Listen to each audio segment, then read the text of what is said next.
Hi, my name's AnneMarie, my pronouns are she, her, and I'm your education officer.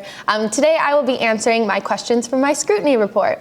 So the first question is around blended learning, and it is, courses are quite different. Will this benchmark be applicable across different courses?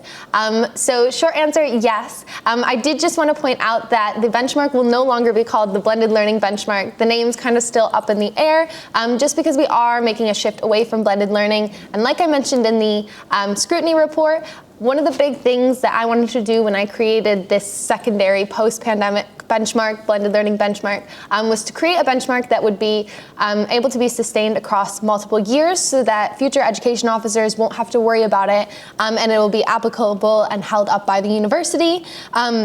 So obviously, one thing we know is that courses really do vary per course in terms of hours, in-person hours, exams and assessments, and this is why it's extremely important to make sure that these areas are represented in a benchmark.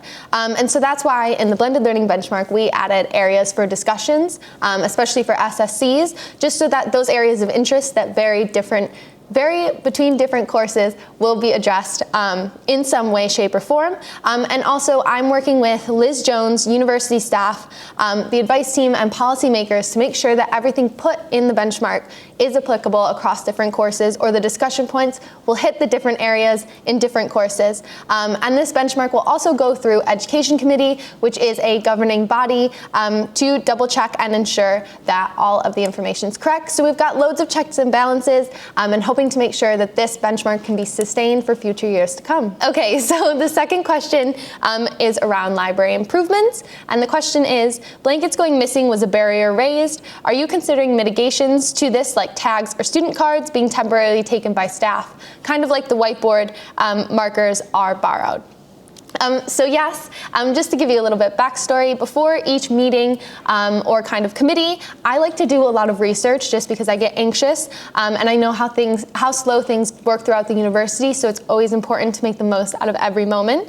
So I like to research data, predict future challenges, and ensure that I have the knowledge on the situation. So for example, for this specific campaign, when I proposed the idea and I sent it via email, I began to brainstorm. So for example, I researched data surrounding comforts and studying, and saw a correlation between comfort and warmth and the academic success of students. Alongside this positive research, I had to think of potential barriers, such as removing blankets from the library, and we also came up with the idea to exchange a card to use a blanket.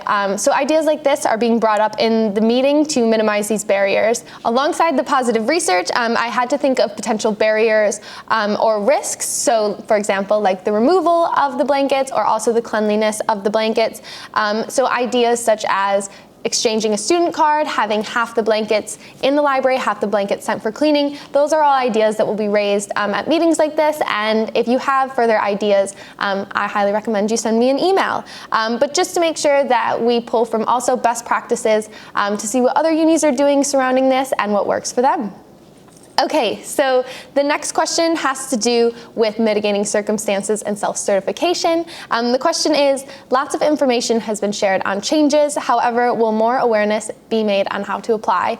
Yes, and I do think there is more work I can do in this area on increasing information on how you apply for mitigating circumstances. But what we've done so far to kind of help with this process is ensuring that there's training for staff and personal tutors so they fully understand the system, so they're better able to support you. We're also waiting to release comms to our school and academic reps so that they can be educated and better support and signpost their peers. We also have some videos being created by both the SU marketing team and the university marketing team, hopefully to give you a better understanding of the entire policy and how to apply. Because things do work slowly, there is a slight delay with the release of a lot of this information. But in the meantime, we've been trying to simplify the process online so that it makes it easier for students to apply, looking at drop-down boxes and the options given when applying. So if you have any further ideas on how we can help students learn how to apply for mitigating circumstances, send me an email. And then finally, okay, so the final question is around timetabling, and the question is there a rough time scale for the consultation, and what are some possible next steps?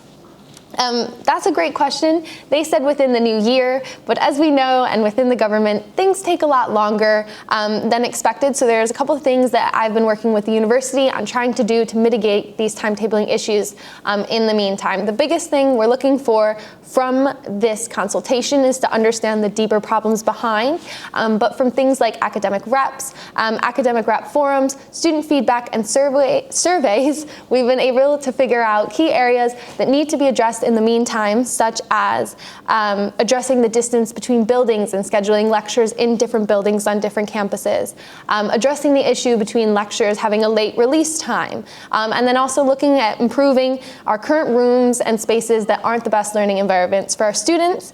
Of course, this is all great, but if you have any further information on how I can help, please let me know. And yes, thanks.